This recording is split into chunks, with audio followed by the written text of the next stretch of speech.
let's take a look at how many liters are in 2 quarts of oil here. So the conversion factor that you need to know is 1 quart equals 0.946 liters.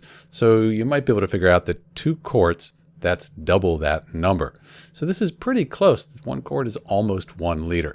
But let's figure it out here. 2 quarts times 0.946 liters, like this. So we multiply 2 times 0.946. We end up with, quarts cancel out, we're left with liters there. So 1.892 liters. So still pretty close, just a little bit off.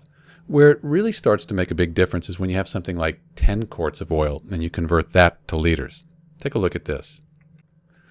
So 10 quarts of oil, that's 9.46 liters. So there's a half a liter difference here, and that probably is something you want to watch out for. But that's how you do it. That's how you convert 2 quarts of oil to liters. Thanks for watching.